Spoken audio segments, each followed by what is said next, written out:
मतलब इन तीनों देशों में से अगर एक देश के ऊपर हमला किया तो तीनों एक साथ दुनिया के ऊपर अटैक करें। तो क्या कर दो, पाकिस्तान के इनर कोर के अंदर या इनकी एक डिफेंस डील करा दो, क्योंकि टर्की का आने का मतलब है पूरा का पूरा नाटो बैकफुट से आ जाएगा। सेम वैसे ही जैसे यूक्रेन के साथ आज पूरा नाटो है। और सऊदी को इसमें क्यों जोड़ा गया है पता है? क्योंकि अगर पाकिस्तान के साथ वॉर होता तो पूरा का पूरा पैसा सऊदी लगाएगा।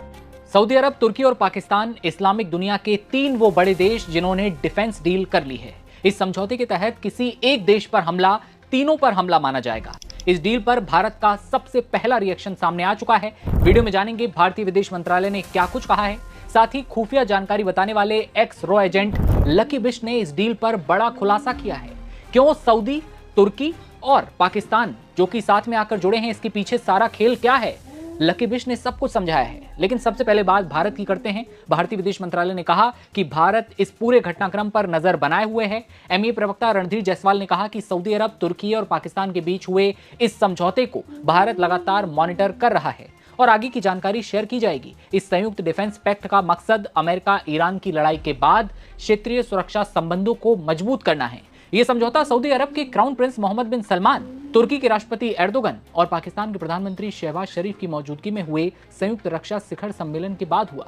मुस्लिम नेटो को लेकर अब पूर्व रॉ एजेंट लकी बिश्त को आप सुनिए, जो बता रहे हैं तुर्की, सऊदी अरब और पाकिस्तान के बीच कौन सी खिचड़ी पक रही है। दुनिया की एक बहुत बड़ी न्यूज थी जिसका मैं स्क्रीनशॉट नीचे दे रहा हूं। इसमें पता है क्या लिखा हुआ है? ये न्यूज ये थी पूरी दुनिया में कि इस्लामिक नाटो लगभग 43 देश जिसमें थे, उसमें से पाकिस्तान, टर्की और सऊदी ने कल एक डिफेंस डील कर दी है। मतलब इन तीनों देशों में से अगर एक देश के ऊपर हमला किया तो तीनों एक साथ दुनिया के ऊपर अटैक करेंगे, यानी उस देश के ऊपर हमला करेंगे। अब आपको शॉकिंग न्यूज पता है क्या है? अब एक दूसरा ट्वीट देखो, मेरा नीचे दे रहा हूं। ये ट्वीट है 15 मई 2026। उस टाइम पूरी दुनिया के अंदर आपको पता है ईरान अमेरिका का लगातार हमला चल रहा था, वहां यूक्रेन और रशिया का भी चल रहा था। इसी आड़ के अंदर मैंने ये लिख दिया था कि जहां दुनिया पूरी अमेरिका और ईरान युद्ध को देख रही है, वहीं क्या कर रहा है MI6 और CIA और नाटो क्या कर रहा है, बहुत बड़ा गेम चल रहा है अंदर। ये लोग क्या कर रहे हैं, पाकिस्तान के साथ टर्की को जोड़ने की कोशिश कर रहे हैं और सऊदी को जोड़ने की कोशिश कर रहे हैं। पता है क्यों? क्योंकि कल अगर भविष्य में युद्ध होता है, मेरी बात सुनो, अगर पाकिस्तान से कल कोई भी युद्ध करता है तो नाटो तो नहीं आ सकता पीछे से, क्योंकि पूरा का पूरा UN और दुनिया ऑब्जेक्शन उठा देगी, भाई पाकिस्तान के सपोर्ट में नाटो क्यों आ रहा है। तो ये उस टाइम से प्लानिंग चल रही थी कि टर्की को क्या कर दो, पाकिस्तान के इनर कोर के अंदर या इनकी एक डिफेंस डील करा दो, क्योंकि टर्की का आने का मतलब है पूरा का पूरा नाटो बैकफुट से आ जाएगा। सेम वैसे ही जैसे यूक्रेन के साथ आज पूरा नाटो है। अब मेरी बात समझ रहे हैं? और सऊदी को इसमें क्यों जोड़ा गया है पता है? क्योंकि अगर कल पाकिस्तान के साथ वॉर होता है तो पूरा का पूरा पैसा सऊदी लगाएगा। तो ये कल की न्यूज है जो पूरी दुनिया की सबसे बड़ी न्यूज कह रहे हैं कि Pakistan, Turkey, Saudi defence deal. लेकिन मैंने इंफॉर्मेशन 15 मई को दे दी थी कि ऐसा होने वाला है। आप खुद मेरा ट्वीट चेक कर सकते हैं और आगे क्या होने वाला है मैं आपको वो भी बता देता हूं। बहुत जल्दी पाकिस्तान के अंदर तख्ता पलट होने वाला है, मार्शल लॉ लगने वाला है। तो जैसा कि आपने सुना, अपने वीडियो में लकी बिश्त कहते हैं कि उन्होंने 15 मई को ही पूरी दुनिया को ये जानकारी दे दी थी कि कैसे तुर्की को पाकिस्तान के साथ लेकर आया जाएगा और पाकिस्तान को युद्ध के वक्त पैसे की कोई कमी ना पड़े, इसलिए सऊदी अरब को जोड़ा गया है। यह है पूरा खेल। लेकिन मुस्लिम नेटो को अगर आप और भी विस्तार से समझना चाहते हैं, दुनिया में कैसी उथल पुथल इस डील के बाद हुई है, ये समझना चाहते हैं, तो देखिए हमारा शो सारी दुनिया, जिसमें आसान भाषा में आप पूरा माजरा समझ पाएंगे। देश के लिए जो असली खतरा है उस पर सवाल ना करें, उससे ना पूछें कि भाई कहां है तुम्हारा 56 इंच का सीना। सरकार से ना पूछें कि भाई ये कर क्या रहे हो, जब चाइना खतरा बन रहा है, पाकिस्तान का साथ देता है, आप जमीनी रास्ता भी खोल दिया आपने चाइना के लिए।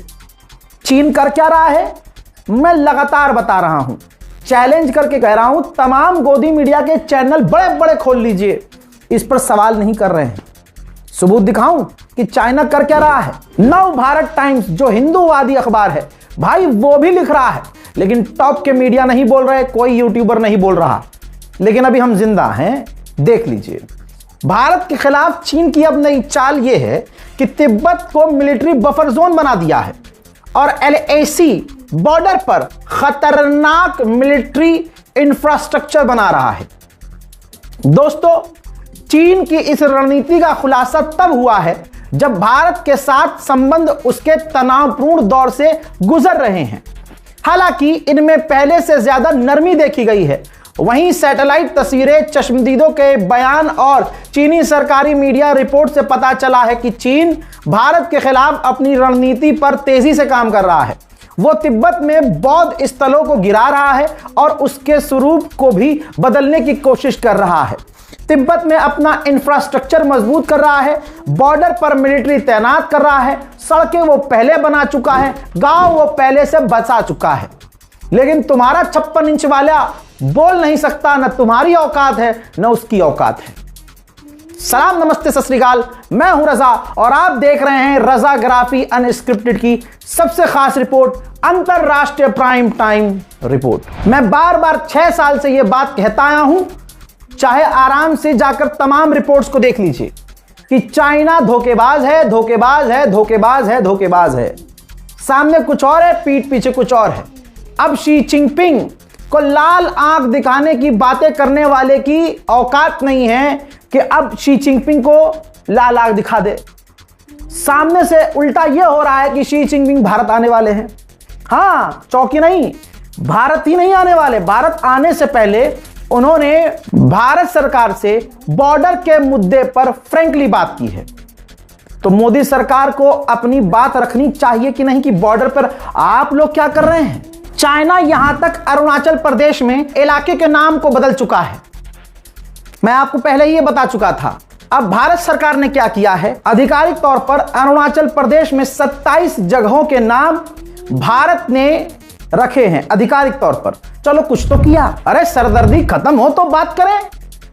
तभी तो मोदी चाहते हैं कि आप इसमें ही बिजी रहे। स्टूडेंट प्रोटेस्ट, हिंदू मुस्लिम, उधर पाकिस्तान हमारे लिए खतरा बन चुका है।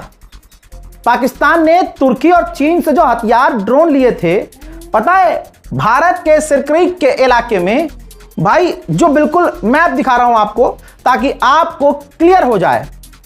भाई इस जगह सिरक्रीक का जो इलाका है बिल्कुल भारत से सटा हुआ, उस बॉर्डर पर पाकिस्तान ने हॉविट्जर के साथ साथ ड्रोन, एडवांस डिफेंस सिस्टम, तमाम हथियार तैनात कर दिए हैं। भारतीय बहुत सारे अमेरिका में जाकर ट्रक चलाते हैं, रीले बनाते थे, बढ़िया एकदम व्लॉग बना रहे, मस्त लाइफ चल रही थी उनकी। उधर रहकर मोदी भी करते थे, मुसलमानों को टारगेट भी करते थे। मैंने कहा था जिसे तुमने भगवान माना है ये तुम्हारा होगा ही नहीं। पता है क्या किया है, 28,000 ऐसे ड्राइवर्स हैं जिनके लाइसेंस को रद्द कर दिया डोनाल्ड ट्रंप ने। रीजन क्या दिया कि इनको अंग्रेजी नहीं आती थी, जिसमें हजारों भारतीय ड्राइवर भी शामिल थे। तो ये भारत के लिए एक और बड़ा झटका है। मोहतरम हजरात, जिसकी पूजा किया करता था एक खास समुदाय भारत में, मुसलमान विरोधी था ट्रंप, सिर्फ इस बिना पर उसको भगवान बनाया और फिर उसने ऐसे लगा के थूक इनके ही पिछवाड़े लाल करना शुरू कर दिए।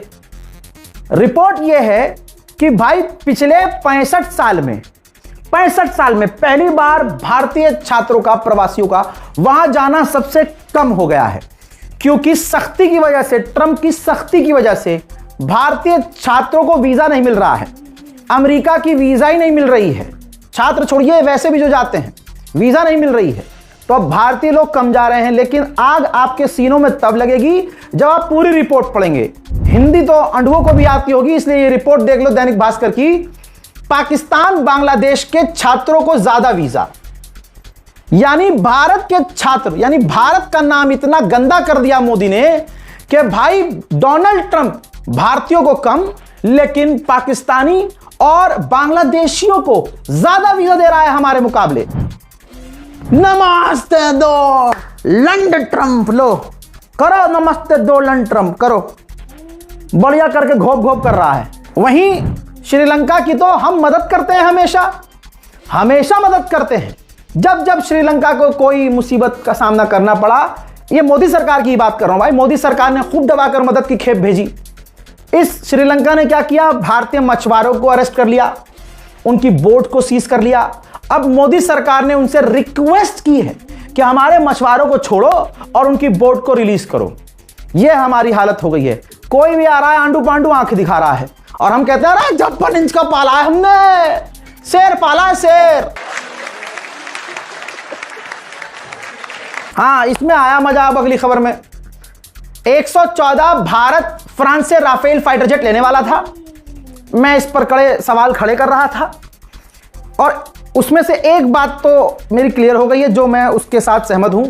114 राफेल फाइटर जेट लिए जाएंगे, जिसमें 94 फाइटर जेट भारत के अंदर ही बनाए जाएंगे। ऑब्वियसली भारतीय इंजीनियर को नौकरियां मिलेंगी, थोड़ा तो कुछ अच्छा हुआ। लेकिन अभी भी कई सवाल हैं, क्योंकि क्लियर है राफेल फाइटर जेट का